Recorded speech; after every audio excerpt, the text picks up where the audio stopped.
They said, well, listen. Now we quote the Quran.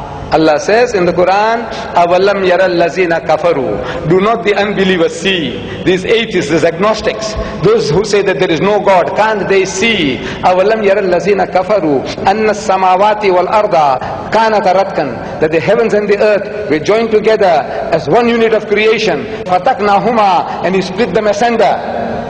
And the biologist, you ask him, where does life originate?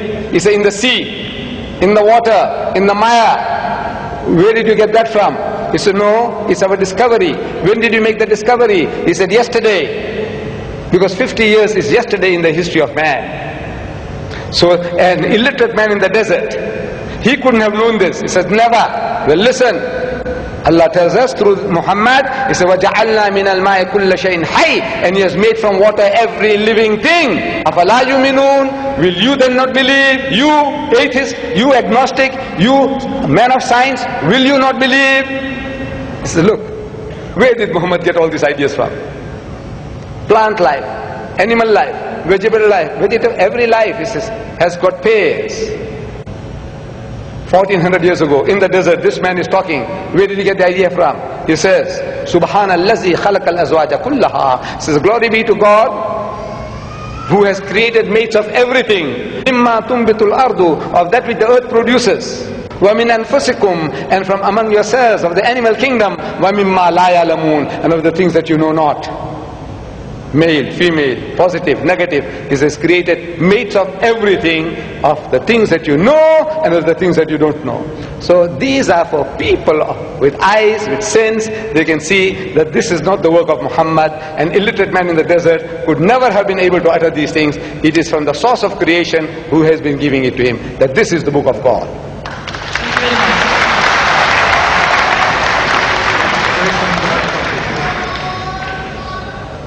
Ladies and gentlemen, we unfortunately have just about a minute left of question time. All good things have to come to an end, so we can only accommodate one further question.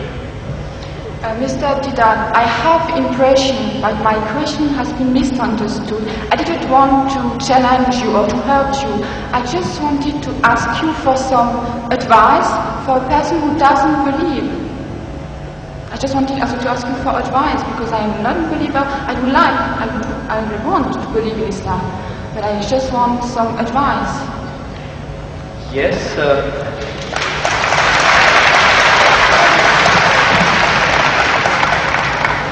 do you not feel that there was sufficient advice attended? You require further advice? Yeah, because I didn't have the impression that my question has been really understood. So you want to know what the bases are, or what the reasons are for a person to actually believe in one God? Which reasons? Which advice would you give to a person who is a non-believer? See, number one, we have to realize that there is a necessity for belief.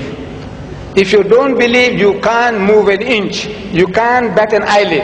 We believe. The very fact that you believe that if you come there, stand before the mic, and when you utter the words will reach me. If you didn't believe, you wouldn't have taken that step. If you didn't believe that you will be visiting this hall and listening to a lecture, you wouldn't have come. So belief is fundamental, is basic to any move that you make. Now, without belief in what? That there is a creator. Number one, that somebody made this machine. Man, woman, he made it. And that this machine is not given without instructions. Every machine carries with it instructions. Never mind how simple that mechanism is, you get instructions. Your washing machine, your hair dryer, your motor car, anything, everything, you need a book of instructions. This most complicated mechanism, the human being, created and left without instructions? We says, no. He has to be given instructions. And God Almighty, we believe that there is a creator, and this creator, through his messengers, one of us, he has been conveying those messages to us, directions, instructions to us. Whether those instructions remain in their pristine purity or not, that is something that is now debatable. But the instructions were given, and it is through those instructions alone can man find ethics, can man find morality. Without these instructions, there is no ethics and there is no morality. Man, being an animal by nature, he will behave like animals. It's only because you believe that there is a creator, and this creator said that thou shalt not marry your mother, you will not marry your sister, you will not marry your daughter. We say we believe, we believe, we believe. You say no, I don't believe, then the person is nothing better than the animal. See, the dogs and pigs, the way they behave, you say, well, I behave just the same because I'm an animal also. So you have to believe. But now what are you going to believe? Where is the source of that belief? Instructions which is not contaminated, which is not spoiled. In the origin we say all prophets of God, all messengers of God were divinely ordained. But the messages, because they were not preserved, God sent messengers after messengers. Messengers after messengers. This is His way to rectify His creation. And in that system of sending messengers to mankind, Muhammad was the last, the culminating point in that messengership. And he left with us this book. And if you read this book with an unprejudiced mind, if you haven't got one, I can present one to you if you haven't got it. This is an English translation of that book, the Quran, with an index. Anything that you want to know about God. Open G, God, more than 140 different references. That you say, I can't believe in God. So He reasons with you. This God of the Quran doesn't say, I'll fix you up and I'll twist your nose and I'll pull out. No. He says, أَوَلَمْ يَرَى الَّذِينَ كَفَرُوا. He said, how can you not believe in God?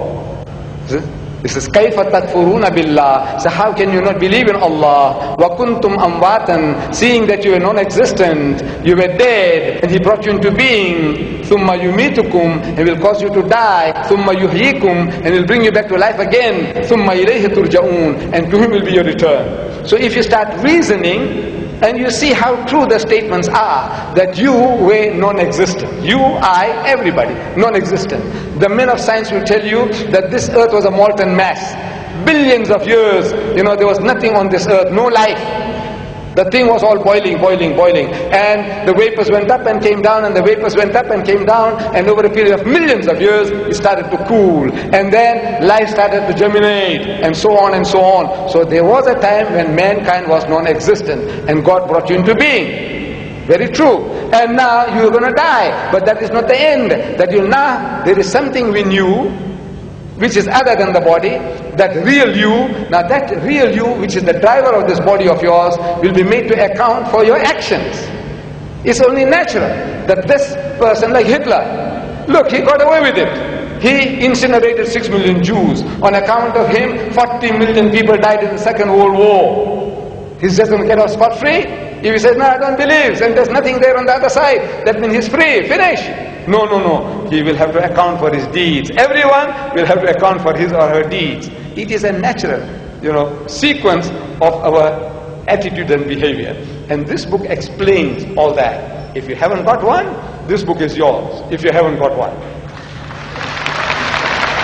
You got it?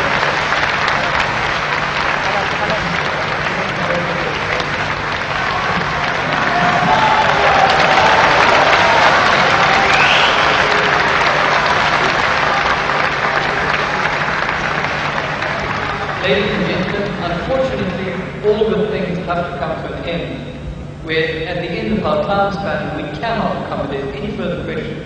Whilst we'd like to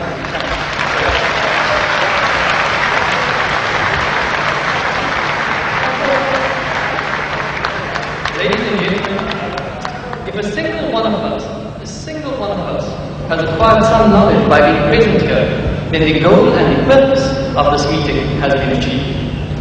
Our gratitude to the organizers, Mr. Ahmed Dirar, Mr. Abdullah Dirar, Mr. Yusuf Dirar, and perhaps special mention must be made of Mr. Shamshad Muhammad Khan, the director of the local branch of the Islamic Propagation Center. But not to forget, very significantly and perhaps most important, thank you, the honored members of the audience for attending.